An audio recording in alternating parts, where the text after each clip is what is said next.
고백하겠습니다. 하나님은 살아계십니다. 아멘. 오늘 예배하신 우리 모두에게 하나님께서 예배하신 은혜 주시기를 주님의 이름으로 축복합니다. 오늘 본문 말씀에는 이제 야곱의 출생에 관한 사건이 기록되어져 있습니다. 야곱의 출생에 관한 이야기 속에는 기독교 신앙의 가장 근본적이고 중요한 내용을 나타내는 세 가지 사건이 들어 있습니다. 첫 번째는 리브가는 아이를 낳지 못하는 여인이었다라고 하는 것이고, 두 번째는 태중에서 쌍둥이 형제가 서로 싸웠다라고 하는 것이고, 세 번째는 이들이 태어나기도 전에 하나님께서는 큰 자가 아니라 작은 자인 야곱을 택하시고, 그리고 그를 통해서 하나님의 약속을 이루어 가시겠다라고 이미 결정하셨다라고 하는 것입니다. 이것이 기독교 신앙의 근본적이고 중요한 내용인 이유는, 첫 번째, 아이를 낳지 못하는 이 사건을 한번 보십시오. 아브라함의 아내인 사라도 자녀를 낳을 수 없었고, 오늘 이 본문에 나온 이삭의 아내인 리브가도 자녀를 낳을 수 없었고, 야곱이 사랑했던 라헬도 자녀를 낳을 수 없었고, 또 사무엘의 어머니였던 한나도 자녀들을 낳을 수 없었던 사람이죠. 이 사람들은 자녀를 낳을 수가 없었습니다. 그런데 하나님께서 당신의 뜻과 약속을 이루시기 위하여서 그들에게 자녀를 주시는 것입니다. 하나님의 약속 때문에, 하나님의 뜻을 이루기 위하여서 자녀를 주셨습니다. 여러분, 지금 이것이 무엇을 말하는가? 하나님께서 이 사람들을 통하여서 하나님의 약속과 하나님의 축복을 이루셨다라고 하는 것은, 모든 축복의 내용과 결과를 누가 만들어 가시냐면 하나님이 만들어 가신다입니다. 그 속에서 낙심할 만한 현실도 있고 어려운 문제도 있지만, 그러나 그런 것들이 하나님의 복주심을 방해할 수 있다고요? 그럴 수 없다입니다. 왜죠? 하나님이 하시는 일이기 때문에 그렇습니다. 두 번째, 어머니 뱃속에서 에서와 야곱이 싸우는 사건을 한번 보십시오. 이것 또한 성경에서 하나님의 뜻을 이루어가는 굉장히 중요한 주제입니다. 창세기로 올라가 보면 가인과 아벨이 싸우고 가인이 아벨을 죽이는 사건, 아브람과 조카 롯이 싸우고 서로 갈라진 사건, 이스마엘이 이삭을 희롱하여서 쫓겨난 사건, 그리고 요셉이 형들의 미움을 받아서 노예로 팔려간 사건. 여러분, 이것이 무엇을 이야기하냐면 하나님의 나라와 세상의 나라를 하나님이 보여주시는 것입니다. 그러니까 우리가 하나님을 믿는 사람으로 산다라고 해서 우리의 삶에 문제도 없고 그저 형통함만 있는 것이 아닙니다. 우리는 세상으로부터 늘 공격을 당해야 하고, 그리고 고난을 당해야 하는 것이 우리의 현실이죠. 그러나 그럼에도 불구하고 누가 승리한다고요? 하나님의 나라가 승리하고 하나님의 백성들이 마침내 하나님의 복을 이루어가는 것입니다. 누가 하시는 것입니까? 하나님이 하시는 것입니다. 세 번째, 큰 자가 어린 자를 섬기는 것입니다. 여러분, 이것은 세상적인 조건인 장자권을 가지고 태어난 에서가 하나님께서 복주이시고 작정하신 어린 자에게 복종할 수밖에 없는, 다시 말하면 하나님께서 주시는 복과 하나님의 통치가 세상의 어떤 조건이나 세상의 환경에 좌우되어지지 않고 하나님의 약속과 하나님의 뜻이 반드시 성취되어진다라고 하는 사실을 보여주시는 것입니다. 여러분, 오늘 본문에서 하나님이 야곱을 선택하신 하나님의 주권에 대해서 우리에게 말씀을 하십니다. 드디어 이삭이 리브가를 통하여서 쌍둥이를 갖게 되어집니다. 이삭이 40살에 결혼을 했는데 오늘 몇 살이라고요? 60살입니다. 그런데 하나님은 그들이 뱃속에 있을 때에 이미 그들이 어떤 인생을 살아갈 것인가 라고 하는 것을 하나님이 이미 계시해 주셨죠. 그리고 특별히 하나님은 야곱이라고 하는 사람을 통해서 그를 선택하셔서 하나님의 뜻과 하나님의 복을 이루어 가시기로 작정하시고 하나님의 야곱을 선택하시는 것입니다. 뒤에서 한 번 더 말씀드리겠지만 이 선택이 중요합니다. 우리도 매일매일 우리의 삶을 선택을 하면서 살아갑니다. 이 시간에도 우리가 예배드리기를 선택해서 나왔습니다. 저는 여러분의 이 선택이 복된 선택이 되신 줄로 믿습니다. 그러니까 우리의 삶이 복이 되려면 선택을 잘 하셔야 합니다. 사랑과 미움 중에서 무엇을 선택해야 할까요? 감사와 원망 중에서 무엇을 선택해야 할까요? 알기는 진짜 잘하는데.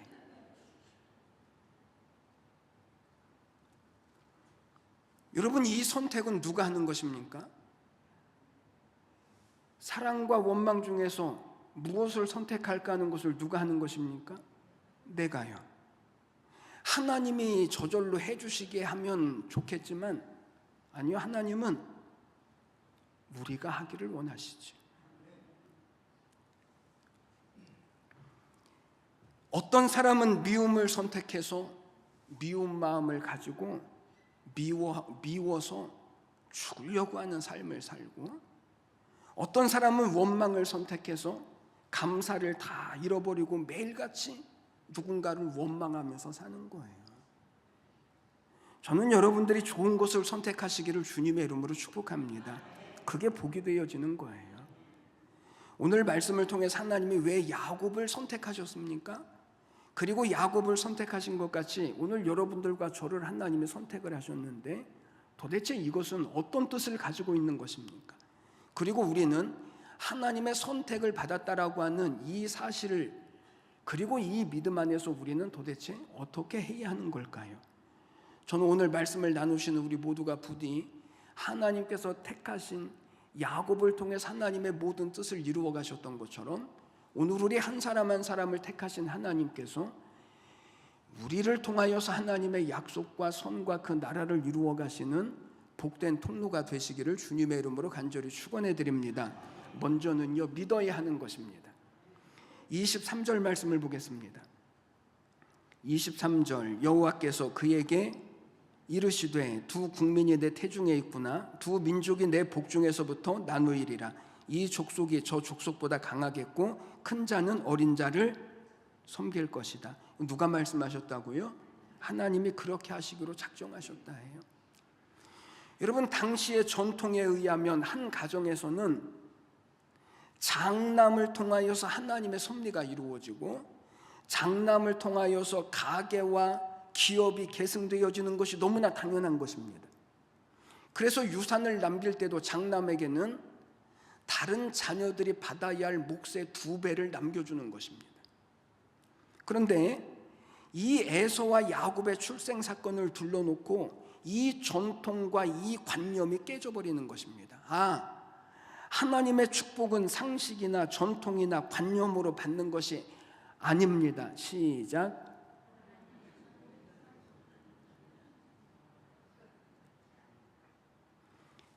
하나님의 축복은 상식이나 전통이나 관념으로 받는 것이 아닙니다. 우리나라 감리교회 대표적인 교회 목회하시는 김병삼 목사님, 그분의 유명한 일화가 있지 않습니까? 그분이 그 교회에 담임이 되면서 지금까지 그 교회가 가지고 있었던 모든 관념과 상식과 전통을 다 깼습니다. 강단을 새롭게 바꾸고 주보를 바꾸고 예배 형식을 바꾸고 설교를 바꾸고 모든 것들을 다 바꿨습니다. 가장 먼저 한 일이 뭐냐면 피아노를 옮기는 것이었습니다. 피아노를 옮겨놓고 다음 주일이 되어졌는데 난리가 났습니다. 젊은 목사가 오자마자 교회 전통도 무시하고 그래서 목사님이 다시 원래의 상태로 돌려놓았습니다.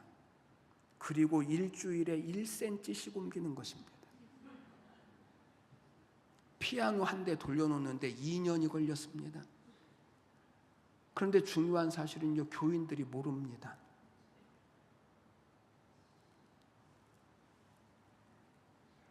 여러분, 사람이 가지고 있는 상식을 가지고, 사람이 가지고 있는 전통을 가지고는 하나님의 약속을 이룰 수 없습니다. 다 깨셔야 합니다.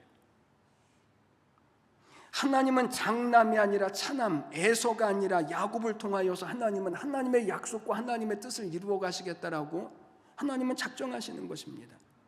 여러분, 하나님 앞에서 신앙생활하면서 상식이요, 그렇다고 비상식이 맞다라고 하는 것을 이야기하는 것이 아닙니다. 전통이요, 경험이요, 그러지 마십시오. 하나님은 우리의 상식이나 우리가 가지고 있는 전통이나 관념이나 그것보다 훨씬 더 높은 뜻을 가지고 계시고,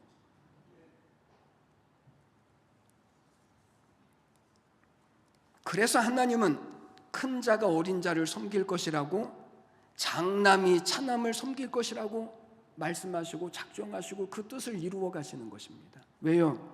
그 이유가 무엇입니까? 그 이유는 하나님께서 그렇게 하고 싶으셨기 때문에 그렇습니다.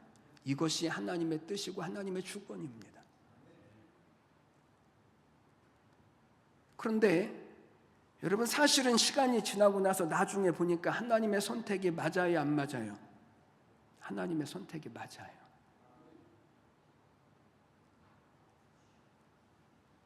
말라기서 1장 2절 말씀을 보니까 이렇게 말씀합니다. 나 여호와가 말하노라. 내가 야곱을 사랑하였고 에서는 미워하였으며. 지금 태중에 있는데 하나님은 누구를 사랑하시고요? 야곱을 사랑하시고 누구를 미워하신다고요? 에서를 미워하신대요. 사람들이 이 말을 들으면 하나님을 이상하게 여기죠. 아니, 왜 하나님이면 하나님이지 뱃속에 태어나지도 않은 한 아이는 하나님이 사랑하시기로 작정하시고 왜 한 아이는 미워하기로 하나님이 작정하셨는가? 사람들은 이렇게 생각합니다. 따라하겠습니다. 그럴 만한 이유가 있겠지. 그럴 만한 이유가 있겠지, 하나님이 하셨으면. 그런데 여러분, 하나님께서 에서를 미워하시고 야곱을 사랑하셨다라고 하는 것은 사람들이 생각하는 것보다 훨씬 더 중요한 뜻이 담겨 있습니다. 먼저 문자적으로 보자면 고대 근동에서는 사랑과 미움이라고 하는 단어를 감정적인 언어로만 쓰지 않고 외교를 하고 계약을 맺을 때도 이 사랑이라고 하는 단어와 미움이라고 하는 단어를 사용을 했습니다. 그러니까 동맹관계를 맺을 때는 사랑이라고 하는 단어를 썼고 동맹이 깨졌을 때는 미움이라고 하는 단어를 사용을 했습니다. 그러니까 하나님이 야곱을 사랑했고 에서를 미웠다라고 한 말씀은 어떤 감정적인 측면에서의 의미가 아니라 하나님은 누구와 계약을 맺으시고 야곱과 계약을 맺으시고 그 일들을 이루어 가시기 위해서 하나님이 야곱을 선택하셨다라고 하는 뜻인 거예요. 이것보다 더 중요한 의미는 하나님이 선택하신 야곱이 누구입니까? 서열상으로 선택받을 만한 자격이 없는 사람, 인간적으로 보자면 에서가 훨씬 더 훌륭하고 에서를 통해서 누가 봐도 가장의 역할과 그 몫을 감당할 것 같지만 그러니까 인간적으로도 축복을 받을 만한 자격이 없는 사람이 야곱인 것입니다. 그런데 이 야곱을 하나님께서 사랑하십니다. 사람들은 이것을 불공평하다라고 생각을 합니다. 그러나 그렇지 않습니다. 왜죠? 본래 에서나 야곱이나 다 똑같은 사람입니다. 이미 두 사람이 다 죄 아래서 태어나는 사람이요, 그리고 죄 아래서 죽을 사람이죠. 그런데 그 중에서 하나님께서 야곱을 사랑하시는 것입니다. 여러분, 지금 남의 이야기를 하니까 이해가 잘 안 되는데 지금 남의 이야기가 아니라 나의 이야기를 하려고 하는 것입니다. 나는 누구입니까? 나는 누구입니까? 세상적인 조건으로 보자면 우리는 다 야곱입니다. 우리는 축복의 서열이 안 되는 사람입니다. 우리는 이미 이방인이었습니다. 우리는 축복을 받을 만한 자격이 없는 사람들입니다. 구원의 가능성도 없었고 은혜 받을 만한 가능성도 없었습니다. 그런데 하나님이 우리를 선택하시고 우리를 사랑하시고 우리에게 이 하나님의 나라를 하나님은 주시겠다는 것입니다. 말씀을 준비하면서 이런 생각이 들었습니다. 만약 내가 하나님이었다면 나 같은 사람 선택을 했을까?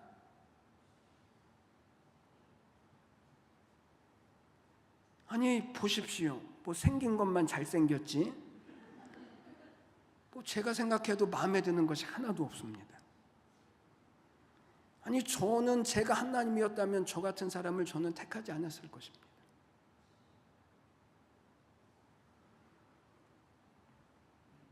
여러분이 하나님이었다면 여러분을 하나님의 자녀로 하나님의 백성으로 택할 것 같습니까?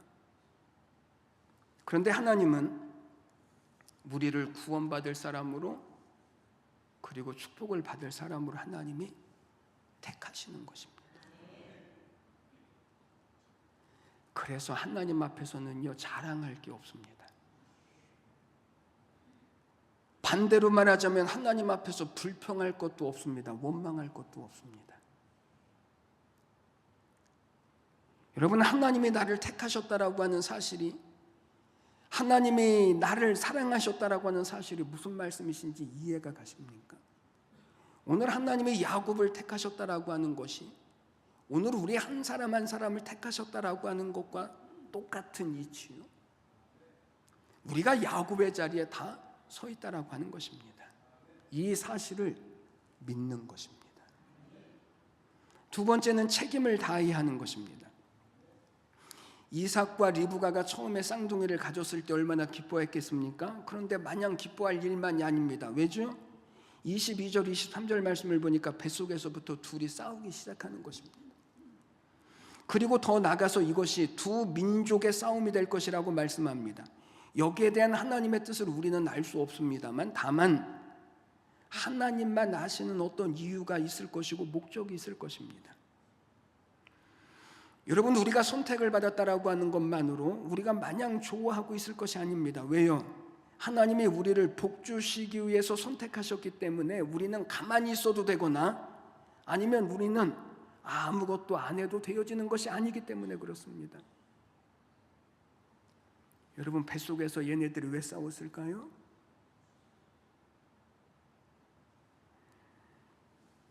우리에게는 하나님이 기대하시는 뜻을 찾아야 하고 그리고 하나님께서 이루시기를 원하시는 그 뜻을 위하여서 우리는 분발해야 하고 싸워야 하고 열심을 내야 하는 것입니다. 이게 우리의 신앙인 것입니다. 목사의 가장 큰 책임은 하나님의 말씀을 전하기 위해서 기도해야 하는 것과 최선을 다해서 말씀을 준비해야 하는 데 있습니다. 장로, 권사, 집사, 성도도 마찬가지입니다. 여러분의 큰 책임은 여러분에게 맡기신 직분과 사명을 이루어드리기 위해서 분발해야 하고 열심을 내야 하는 것입니다. 왜죠? 우리는 야곱이니까요. 우리에게는 그럴 만한 힘도 없고 능력이 없기 때문에 그렇습니다. 그러면 열심을 낸다라고 하는 것은 무엇일까요? 이런 것입니다. 어느 학교에서 시험을 보고 선생님이 성적표를 나누어 주었는데 한 아이가 막 우는 것입니다. 그런데 어떤 아이는 너무 좋아하는 것입니다. 여러분 왜 그런지 아십니까? 왜 한 아이는 막 울고 한 아이는 막 좋아할까요?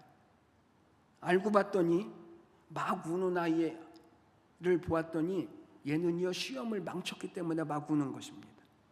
그래서 도대체 시험을 얼마만큼 망쳤길래 이렇게 우는가 봤더니 얘는 한 문제 틀렸습니다.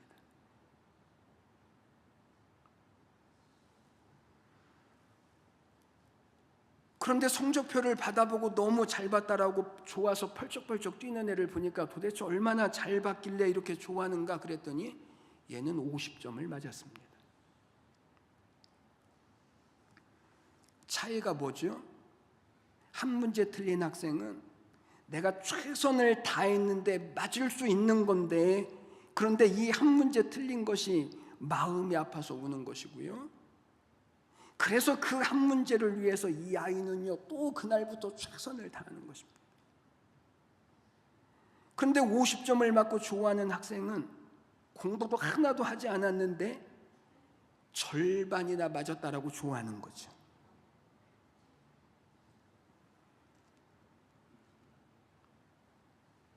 그러면 열심을 낸다라고 하는 것이 무엇입니까? 그것은 이제 하나님이 나를 선택하신 그 뜻을 이루기 위하여서 내가 최선을 다해야 하는 것이고, 내가 하나님의 뜻을 이루는 통로로 내 인생을 어떻게 살아갈 수 있을 것인가 라고 하는 것에 대하여서 열심을 내는 것을 이야기하는 것입니다. 이게 중요합니다. 이게 우리가 해야 할 책임이죠. 안 하면 안 됩니다. 아담과 하와가 선악과를 따먹을 때 하나님은 왜 가만히 계셨을까요? 아니, 선악과를 따먹으려고 할 때 따먹지 말라고 말리실 법도 한데, 아니, 선악과를 따먹으려고 할 때 그 손가락을 똑 부러뜨리시면 안 따먹을 수 있었을 텐데, 아니요, 그들의 마음 가운데 선악과를 따먹고 싶어하는 마음이 들지 않게 하셨으면 좋았을 텐데, 그런데 하나님은요, 아무런 일도 안 하십니다. 왜죠? 그 이유는 하나님이 사람을 만드실 때 하나님의 성품과 인격과 책임적인 존재로 우리를 지으셨기 때문에 그런 것입니다. 하나님이 우리를 선택하신 것이 가만히 있어도 되거나 저절로 되어지지 않습니다. 우리에게 주어진 책임을 다해야 하고 열심을 다하지 않으면 이루어갈 수가 없습니다. 그게 야곱인 것입니다. 그게 우리입니다. 세 번째는 변화되어지는 것입니다. 26절 말씀, 후에 나오는 손으로 에서의 발꿈치를 잡았으므로 그 이름을 야곱이라 하였으며, 여러분, 두 번째로 나온 이 아우의 이름을 야곱이라고 지었습니다. 왜 그렇다고요? 형의 발꿈치를 붙잡았다라고 하는 뜻이죠. 그래서 야곱이라고 하는 이름의 뜻은 발꿈치를 잡은 사람, 일반적으로 표현을 하자면 붙드는 사람, 놓지 않는 사람, 빼앗는 사람. 그런데 신기하게 야곱의 일생을 보면 정말 그 이름처럼 삽니다. 무엇인가를 항상 뺏으려고 하고 붙들려고 하고 사기를 치고 그러면서 삽니다. 그런데 여러분, 하나님이 왜 이런 야곱을 선택을 하시는 것입니까? 하나님은 야곱이 어떤 사람인지를 너무나 잘 알고 계십니다. 그가 얼마나 자기 욕심대로 살 것인지를 아시고 하나님은 그를 선택하십니다. 왜죠? 이유는 그를 변화시키셔서 하나님의 위대한 사람으로 만들어 가시기 위함이 하나님의 작정이고 하나님의 선택입니다. 그래서 야곱에게는요, 두 가지 별명이 있습니다. 첫 번째, 이사야서 41장 말씀을 보니까 지렁이 같은 너 야곱아, 벌레만도 못한 야곱. 또 하나의 별명이 있습니다. 창세기에서 보니까 너는 이제 야곱이라고 하지 말고 이스라엘이라고 해라. 하나님과 겨루어서 이긴 사람. 여러분, 이 두 개의 별명이 야곱을 나타내는데 정말 적당합니다.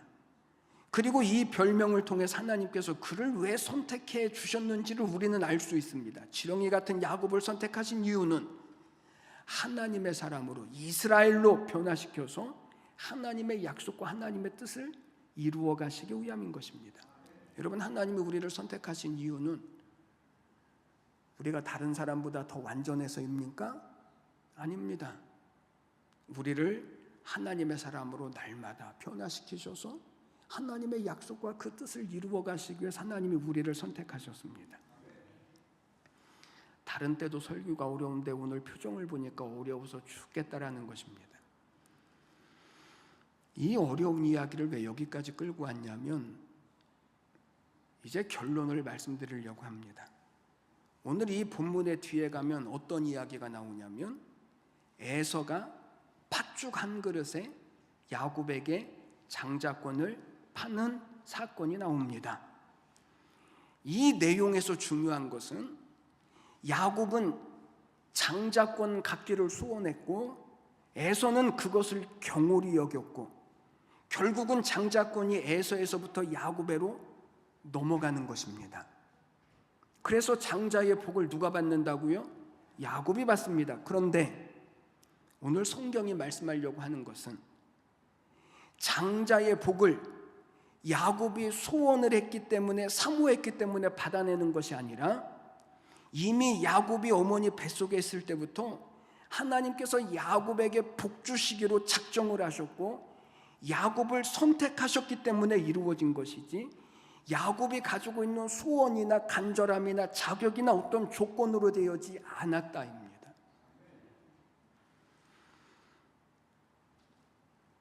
마태복음 5장에 심령이 가난한 자, 애통하는 자, 온유한 자, 의에 줄이고 목마른 자, 긍휼히 여기는 자, 화평하게 하는 자, 의를 위하여 핍박을 받는 자는 뭐가 있다고요? 복이 있습니다.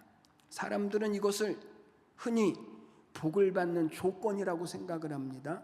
그래서 심령이 가난한 척 해야 하고 화평한 척을 해야 하고 그리고 애통하는 척을 해야 합니다. 그러나 그게 된다고요? 안 되죠. 왜 이것이 안 됩니까? 이것은 복받을 조건이 아니라 복을 받을 만한 사람에게 나타나는 모습이기 때문에 그런 것입니다. 하나님께서 나를 선택하셔서 내 안에 그분의 뜻을 이루어 가시고야 말겠다라고 하는 것과 그럼에도 불구하고 나 자신에게는 그 뜻을 이룰 만한 아무런 조건이 없다라고 하는 것을 아는 사람에게 나타나는 현상이 심령이 가난한 것이고 애통하는 것이고 긍휼히 여기는 거예요.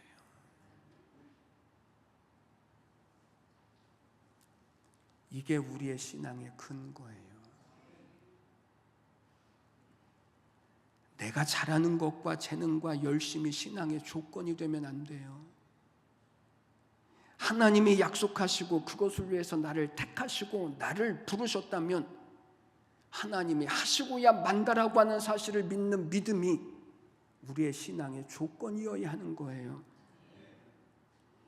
우리의 노력이 근거가 아니고 내가 얼마나 잘하느냐가 근거가 아니라 하나님의 선택과 부르심이 우리의 믿음의 근거요. 우리의 삶을 하나님의 약속과 복으로 이루어내는 통로가 되어지는 거예요. 오늘 설교는 이 한마디 때문에 이 어려운 설교를 여기까지 한 거예요. 이제 여러분의 인생이 이 복을 이루는 약속 안에 있음을 믿으십시오. 세상의 어떤 조건 따라가려고 하지 말고 내 열심과 내 노력을 근거로 삼으려고 하지 말고 하나님은 반드시 선택한 것을 이루시고야 말 것이니 오늘 야곱을 통해서 이루신 것처럼 하나님은 우리 한 사람 한 사람을 통해서 하나님의 복을 이루어 가실 것입니다. 이 하나님을 믿음으로 붙잡으셔서 여러분들을 부르시고 택하신 이 하나님의 영광과 그 나라와 축복을 이루어 가시는 우리 모두가 다 되시기를 주님의 이름으로 간절히 축원해 드립니다. 기도드리겠습니다. 하나님 아버지 은혜와 사랑을 감사합니다. 오늘도 하나님이 야곱을 택하신 것처럼 우리를 택해 주셨습니다. 내가 근거가 아닙니다.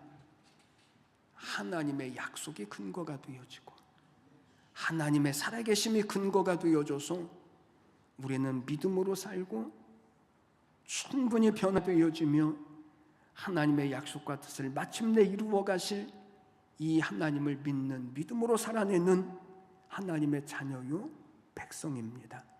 오늘 우리 모든 성도들에게 이 하나님의 약속하시고 택하시고 부르신 이 하나님의 약속을 성취하셔서 저들의 모든 삶에 야곱과 같이 하나님의 택하신 자의 은혜와 복이 넉넉하게 이루어져가는 우리 모두가 다 되게 하여 주시옵소서. 감사드리며 예수님의 이름으로 기도드리옵나이다. 아멘.